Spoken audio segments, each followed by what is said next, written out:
Thank you. So we're going through a radical transformation in how we make things. And today, I'd like to talk about how that shift is impacting government. But first, I need the clicker. But first, boats. So does anybody know what this is? This is a Coracle. It's one of the oldest boat designs in history. It's been around for thousands of years. You can find it in rivers in Wales. You can find it in Indonesia, in Marrakesh. Everywhere in the world you find these boats. In a way, it's one of the most successful designs in history. But it has no designer. There's no one blueprint for how you make these things. Every fisherman tailors his boats to suit his needs, or her needs, and the needs of the environment that it sails in. So, for example, these two might look quite similar, but they're actually very different. The one on the left is narrow with a flat bottom, because it sails on rapids, whereas the one on the right is big and round, because it sails on large open lakes. So, why is this possible? It's because the fishermen who sail these boats are also their designers and their makers. So what we see is when you have this model of making, where the designer is the maker, is the user, you have a perfect relationship between the way that a product is and the needs of the people who use it. Henry Ford transformed this. He introduced the production line. Suddenly, where things were made became very far away from where they would ultimately be used. And with that came a rift in that dialogue between the person using the thing and the thing itself. Now, this brought great efficiency. It promised a new kind of freedom. Suddenly, everybody in the world had access to affordable automobiles. But at that time, our world was not built around the car. So we created roads, we knocked down forests, we created entire cities around this one generic product. And what we see is that when you separate the roles of the user, the designer, and the maker, and you don't set up a dialogue back between them, we have to shift our worlds to suit the needs of our products rather than the other way around. Now, recently we've seen another shift in how we make things.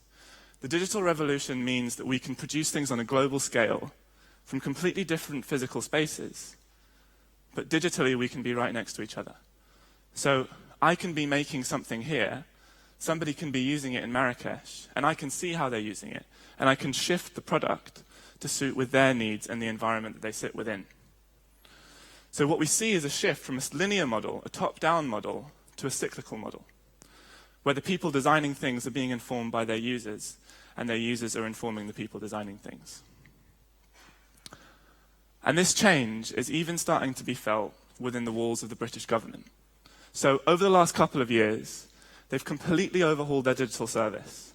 And it's won a design award, and it's called gov.uk.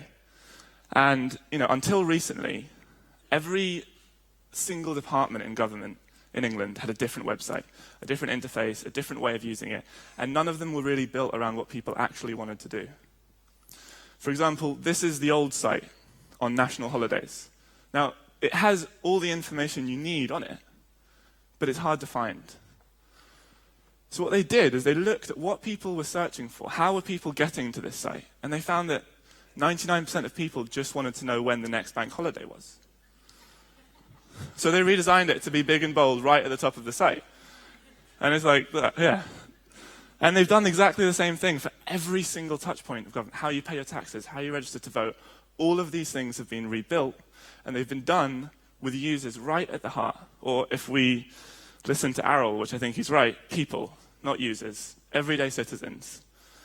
And it's not finished, but it's not supposed to be. That's the amazing thing. It never will be finished. Right now, there are designers and developers in government looking at how people are using the site and changing it. So as our society evolves, so does our government. Now, this idea, this way of making things, is now beginning to express itself in the very nature of how we write policy in the UK. They're trying to move from a linear model to a cyclical one. And while I was at Mint leading the strategy team, we worked with the Cabinet Office to develop a toolkit that would give policymakers access to methods and tools that would help them do this. And while we were there, we did a lot of user research, and we discovered this change. And what they're trying to do is they're trying to let citizens feed directly into political vision, and then let that directly influence policymakers, but then continue the cycle. And it's called open policymaking. But first, I'd like to talk about the way that we have made policy up until now, and the way that a lot of policy is still written. So, it's no secret that we like to drink a lot in Britain. And for some reason, in the 90s, we were drinking more than ever before. And liver disease was increasing. The way that our hospital systems was structured was not built for the amount of demand that we had for this one type of surgery. Now, what they did, the government, they saw this problem with all the best intentions. They tried to solve it by writing a policy. They issued a law putting a time limit on how long doctors could spend with each patient. The idea being that more people would be seen every day. Now, technically this solved a part of the problem. More people went through the system. But did it disempower the makers of healthcare, the doctors, the nurses, from being able to respond to the needs of their patients, to see issues on the ground and change the way that they were giving care in response to them? And there is evidence to say that it did. There are examples of doctors hacking the system. So people started putting down fake diagnoses to justify the extra time that they needed with a puzzling patient.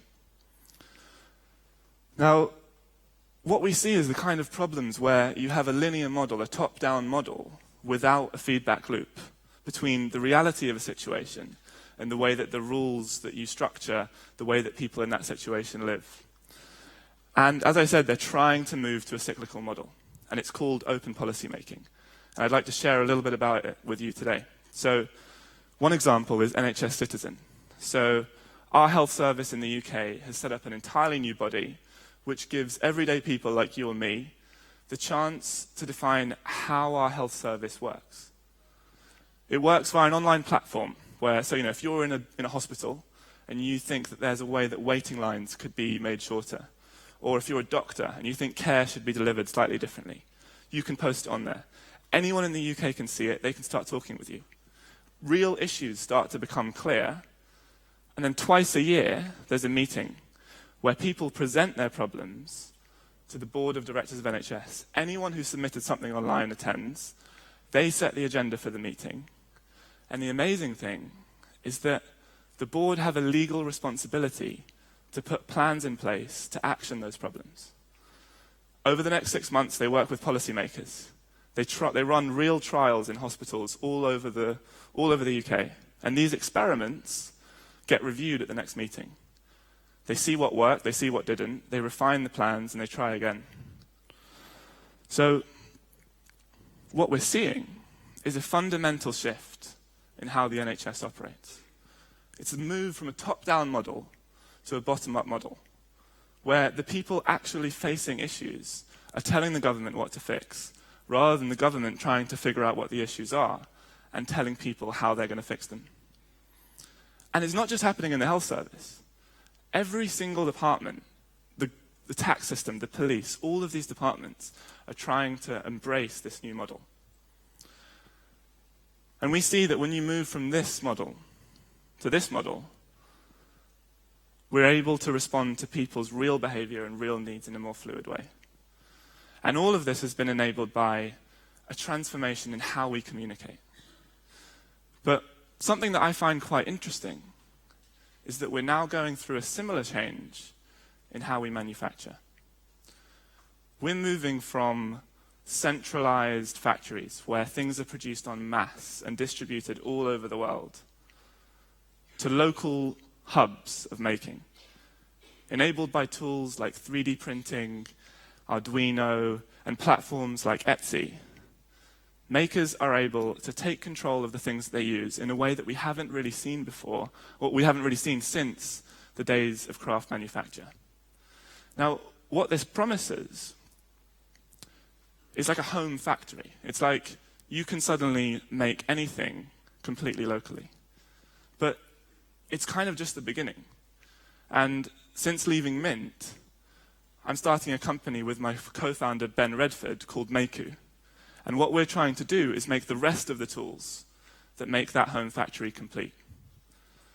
And what I hope is that we might be moving to a world kind of like the one that these fishermen live in, but rather than being completely local, it's enabled by a global community.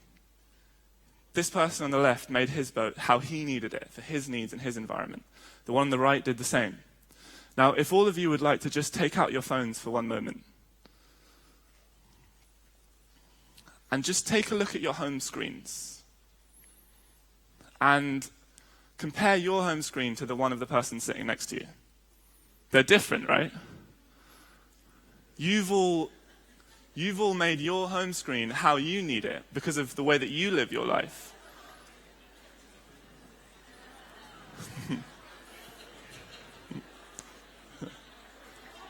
You all have different home screens, and that's really cool. And I think that's a hint at our need. We all have this need to make things how we need them.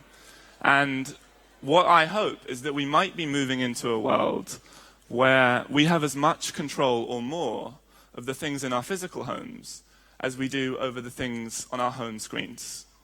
So if anybody would like to know more, we've just started, so there's not that much, but we have a beautiful website designed by the talented Theo Ford right there. And on there you can sign up, and we're going to be launching on Kickstarter in February. So if anybody wants to know more, just put your email in there, and I'd love to talk about it if anybody has any questions later. So thank you very much.